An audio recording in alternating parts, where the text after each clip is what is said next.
my name is Bob Carroll. I'm the Executive Vice President at Permanent Solutions Labor Consultants, and I'm proud to be joined today by Dan Ringo.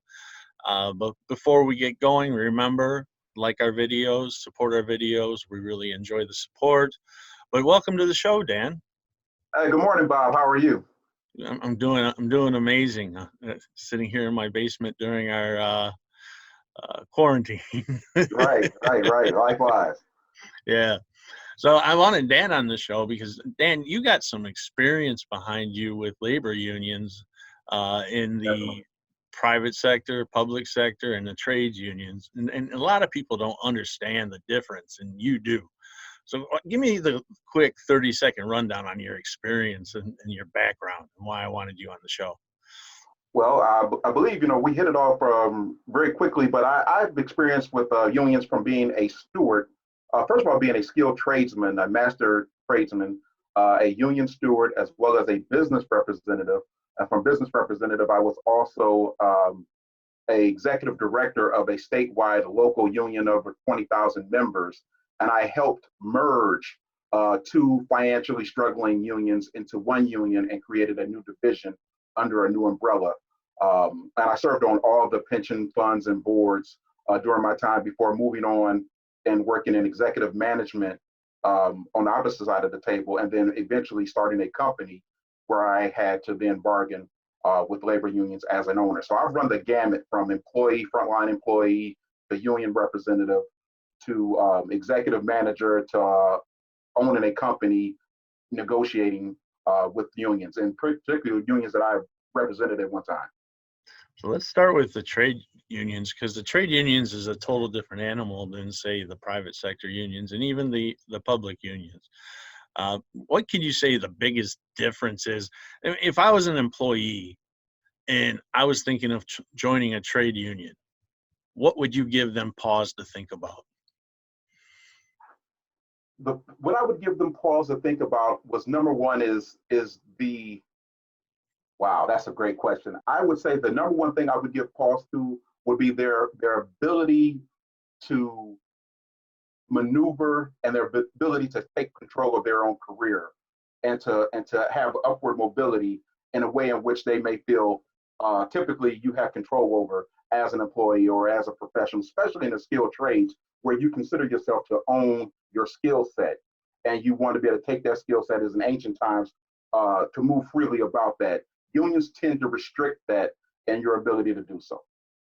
And what would you, I hear a lot of complaints, and I've heard more recently about people going into the hiring pool in the halls and being shipped to areas where they didn't want to be shipped. It wasn't what they signed up for. Did you see a lot of that in your time? Well, definitely, because what you will do with the hiring halls tend to be very homes for nepotism and for individuals who if you're connected, if you have the right last name, then you will be sent to considered to be some of the better jobs or the better work locations. And if not, then you're being sent off to war to wherever you're possibly needed, and it may not fit the needs and goals that you have for your career. So if you're an electrician and you know of a job that's hiring and it's a great job, and you may not be able to get that job because you don't have the same last name as the hiring manager or the union steward that has the insight over the hiring process. Or a simple favorite, or being a favorite. Exactly. Yeah, yes, we see that all the time. So if I owned a company in the trades and I had to worry about a pool, I think I personally would fear who am I getting and how qualified they really are versus who they're connected to, and as you said, the nepotism and the other things that we've all seen. Right, and again, employers rarely lack the control or the participation in who they're hiring directly from the hall, especially when the hall provides the vocational training. So again, if I'm hiring, I need to be involved in that process to be able to see exactly what programs you're teaching. If I have a training agreement to take on a certain amount of apprentices or a certain amount of trainees, then I need to have some insight and input rather than be directed on who I can hire when I'm not sure if they have the requisite skills to perform the job as I need it when they arrive. Exactly. And a lot of companies don't realize that it's just the halls they have to worry about. They can be organized directly. Oh, definitely. So Exactly. I hear a lot of fears about, having to pull from the halls, but hey, I don't know what I would rather have, being employees pulled from the halls, or my own employees being unionized. I mean, it's damned if you do, damned if you don't, right? Yeah. So, I have a saying that it's better to be damned if you do, especially when you'll be damned if you don't. Correct. Now let's move on to public unions. The public unions are very different too. I can tell you from my personal experience with the IAFF, I never had a problem with them. I never went to them, never needed them. Our negotiations in the municipality I work with were very, very simple, over and done with usually in a day. At one point, it was done over a meal. It was, basically give us what the cops got.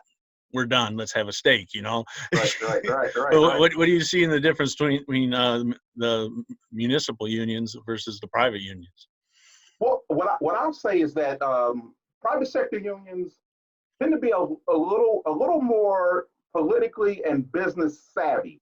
The public unions, again, because I think the skill set from what I've seen from the representatives on the public side didn't match the skill set sometimes for the employers. So they really acquiesced quite a bit, or they kind of just followed whatever the largest labor group was at the time. So if you're looking at schools, for instance, just give me whatever the teachers have. And that's typically what ruled the day. However, because of the different classifications, specifically with the groups that I represented, it lended to be a little more complex and drew out the lengthy process to come to an agreement. And one new contract I negotiated, the bargaining group didn't have a contract for 8 years. And when I took over the job, I got the contract done within 3 months. But this bargaining group hadn't had a contract in 8 years because of both sides stalling and fear of concessions. Right. And then we got the private unions. We see a lot happening with the UAW, the Teamsters. You mentioned pensions earlier. Exactly. Exactly. I don't think people that are represented by the unions. Well, I think the UAW members have finally got a large dose of reality as a lot of the scandals have come forward. Exactly. But doing what we do and dealing with companies and taking a proactive stance and a reactive stance, I'll tell you this: most of the employees don't understand what they're getting into. They don't understand the politics inside the union. Have no idea. Yeah. And I can talk about that at length. And I just say that, give you an example. I was the recording correspondent secretary and executive director of the stationary division for a large labor union in the state of Michigan. And I've left that union, and within a year, 3 of the top officials were federally indicted, and the top official just was recently released from federal prison. No, it's a shame. It's a shame, but more people need to understand the truth. That's why we do these. We want people to understand what they're really getting into. Our philosophy is, let's have leadership, lead employees, and lead by example, and build a bridge between the employees and the supervisors and leadership, so they communicate freely, communicate openly, and they don't even need a union. If we get the majority of the workforce to that point, I think we're in good standing. I agree. And there's a lot of agencies now that, we'll say that the unions brought about as a countermeasure. However, but I do feel that I've never benefited personally. When I worked, the same experience as you, when I worked in the public sector, never needed a grievance file, never had a grievance filed on my behalf. Was somehow able to navigate and work with that. And I've been able to work without the alleged protection of a union ever since I quit my job over 12 years ago and pursued other ventures and worked in at risk or right to work situations. Well, let me get to close this off. Let me get your input. With everything that's happening right now with this virus, we've seen healthcare workers walk off the job. They're under a tremendous amount of stress. Grocery workers protesting. Amazon walked off. I mean, there were short one-day deals, but I feel a fever pitch coming with strike activity and organizing activity. What are your thoughts on that? I believe so. I believe a lot of things we can anticipate as far as some of the testing of even active collective bargaining agreements and how those will be reinforced when we actually do get back to full force in our society. I think that's going to be a major issue, and there's going to be a lot of unanticipated, unforeseen consequences that things that are going to test current laws and current compliance issues that we just have no idea upon which right or left will bring these measures into the federal courts or to the local agencies to test the legitimacy of the bargaining agreement language or just some of the regular stipulations that are in place for laws. You know, what scares me is a lot of people are focusing on the people that are deemed essential workers. As we go back and slowly enter back into our economy, this virus is still going to be around. Yes. It's the ones that have been in quarantine that are thrown back into the system that are going to be scared out of their minds, worried, Exactly. just like the essential workers. And I really see a spike in not only strikes, but if you read Whitmer's orders yesterday, our governor's orders yesterday, essential union activity was included as an essential business. Right. Right. Right. Well, we're, as consultants, are deemed non-essential business and are forced to work from our homes. It's ridiculous. Exactly. Yes. So what are your thoughts? Do you think we're going to see a spike? Do you think that we're going to? I'm a projector, and I like to predict, and I'd be willing to bet money that you're going to see a spike in these type of instances and issues that are going to be tested. I mean, it's going to be also a retro visioning of actions that have been taken during this time as well, because of the financial impact that people would have suffered because of some of these mandates for executive orders that had a real impact on individuals. And they're going to be able to possibly prove that but for this and not being unilaterally applied, that I was somehow, disadvantaged and may be able to claim some type of redressing for that. Oh, absolutely. Yeah, especially, I mean, I was a paramedic at one time, and I never got hazard pay. Right. And I think these people do deserve hazard pay that are working. Without doubt. Yeah, but everyone else is going to be saying, "Where's my cut of the pie?" And exactly. How do you take this away? I mean, because again, these people have dealt with the flu. They've dealt with other viruses and people things are very contagious. How do I give you a bump in pay during this time and then take this away when this is allegedly over? Right. There's a lot of things. Issues that people are going to be able to argue that I think this is the world as we know it. We're going to relive September 18, 2001 again, when September 10th, you did not need the security checks to get through and go to the airplanes. But September 18th, you needed all of these checks, TSA, and everything was in place. When we come back a week after, the things that are going to be permanently different, as you mentioned, PPE, how we view the lack of PPE provided, the lack of certain resources that cause some people to leave or walk out on their jobs, the lens in which judges and magistrates and administrative law judges will view those coming out of this pandemic will definitely impact the way in which we go about our business.